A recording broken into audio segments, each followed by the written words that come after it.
Students, आज का हमारा जो टॉपिक है वो है वृक्क की संरचना, मानव वृक्क की संरचना, structure of a kidney human.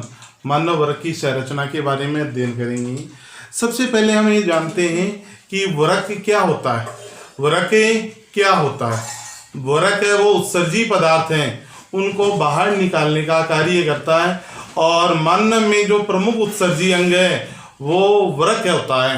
और ये लगभग 70 से 80% जो तरल अपशिष्ट पदार्थ हैं उनको बाहर निकालने का कार्य करता है। इसके अलावा जो यकृत है, त्वचा है, वो भी उत्सर्जी पदार्थों को बाहर निकालने का कार्य करती है। अब हम जानेंगे कि वृक्क की जो संरचना है वो किस प्रकार की होती है, इसके क्या क्या कार्य होते हैं, उनके बारे में हम चर्चा करेंगे। जो वृक्क है उसकी जो आकृति है वो सेम के दाने, बीज के दानों के समान होती है। इसकी जो बाहरी सतह होती है वो उत्तल प्रकार की होती है और जो भीतरी सतह है वो अवतल सतह पाई जाती है। इसकी अवतल सतह पर जो गड्ढेनुमा संरचना पाई जाती है उस संरचना का नाम होता है हाइलम। क्या बोलते हैं उस संरचना को? हाइलम बोलते हैं। वृक्क के चारों ओर तंतु में संयोजी ऊतक का आवरण है वो पाया जाता है, जिसे हम कहते हैं वृक्क संपुट। वृक्क संपुट कहा जाता है। ये जो आवरण है ये वृक्क संपुट होता है। अब इसकी जो संरचना है, वृक्क की संरचना, इसके दो भाग होते हैं, कॉर्टेक्स वल्कुट, और दूसरा भाग होता है मेडुला मध्यांश भाग पाया जाता है। सबसे पहले हम जानते हैं वल्कुट या कॉर्टेक्स जो भाग होता है, ये भाग सबसे बाहर की ओर पाया जाने वाला आवरण होता है। ये सामान्यतः संपुट के नीचे होता है। जो सबसे बाहरी भाग होता है ये संपुट, इसके नीचे है वो पाया जाता है वल्कुट भाग पाया जाता है। इसमें मेलपीगी नलिकाएं या कणिकाएं पाई जाती हैं। इसके कारण ये भाग है वो कणिका में दिखाई देता है। दूसरी बात आती है कि इस भाग में जो वल्कुटीय भाग है इसमें संकरे उभारनुमा भाग है वो मध्यांश भाग में पाए जाते हैं, यानी धसे हुए पाए जाते हैं, जिन्हें कहा जाता है बटनी के स्तंभ कहा जाता है।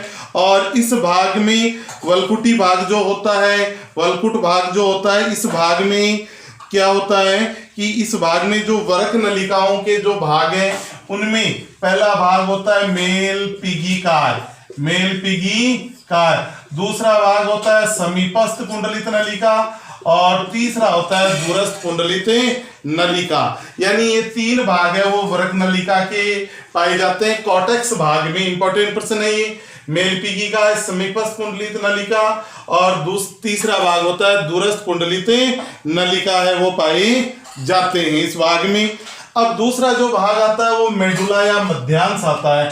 मेडुला या मध्यांश ये भाग है वल्कुट के नीचे पाया जाता है। ये भाग है वल्कुट के नीचे पाया जाता है। ये जो भाग है वल्कुट के नीचे होगा और इस भाग में वृक्क नलिकाओं के जो भाग पाए जाते हैं उनमें भाग आता है, एक तो आता है संग्रह नलिकाएं और दूसरा जो भाग आता है वो आता है हेनले का लूप है वो पाया जाता है। हेनले का लूप है वो यू आकार की एक नलिका होती है और संग्रह नलिका है वो मूत्रवाहिनी में खुलेगी। ये देखो मूत्रवाहिनी है, इसका जो ये प्रारंभिक भाग यहाँ पे दिखाया गया है ये भाग होता है पेल्विस भाग होता है, पेल्विस भाग है वो कहलाता है। और ये मूत्रवाहिनी है, प्रत्येक वृक्क से मूत्रवाहिनी है वो नीचे की ओर निकलती है, जिसमें अपशिष्ट पदार्थ है वो मूत्राशय में जाते हैं। अब बात ये आती है कि जो मानव का वृक्क है वो मुख्य रूप से किस प्रकार से कार्य करता है। यानी मानव का जो वृक्क है ना वो उत्सर्जी पदार्थों को लगभग 70 से 80% है वो सामान्यतः बाहर निकालने का कार्य करता है। अब इसकी मुख्य जो प्रश्न बनते हैं उनके बारे में हम चर्चा करेंगे। सबसे पहला प्रश्न बनता है मानव के मुख्य उत्सर्जी अंग का नाम क्या है? मुख्य उत्सर्जी अंग का नाम है किडनी या वृक्क। मनुष्य में एक जोड़ी वृक्क है वो कशेरुक दंड के दोनों ओर है। स्थित होते हैं, यानी दाएं और बाएं वो स्थितें होते हैं, सेम के बीच की आकृति के होते हैं, और ये उत्सर्जी पदार्थों को क्या करते हैं, बाहर निकालने का कार्य। बाहरी भाग है वो भुरा हुआ है उत्तल, अंदर वाला जो भाग होता है वो अवतल होता है। अवतल सतह में हाइलम भाग है वो पाया जाता है। हाइलम भाग में मैंने बताया था कि इस भाग में जो पाए जाते हैं मेलपीगिका, समीपस्थ कुंडलित नलिका और दूरस्थ कुंडलित नलिका, और जो अंदर वाला जो भाग पाया जाता है जिसको हम बोलते हैं मेडुला भाग। मेडुला भाग में संग्रह नलिकाएं और हेनले का लूप है वो पाया जाता है।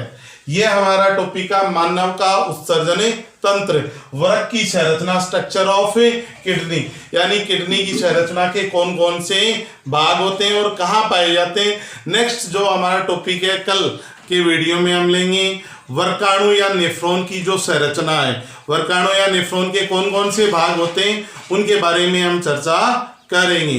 यूट्यूब चैनल को लाइक कीजिए, शेयर कीजिए और सब्सक्राइब कीजिए। ओके।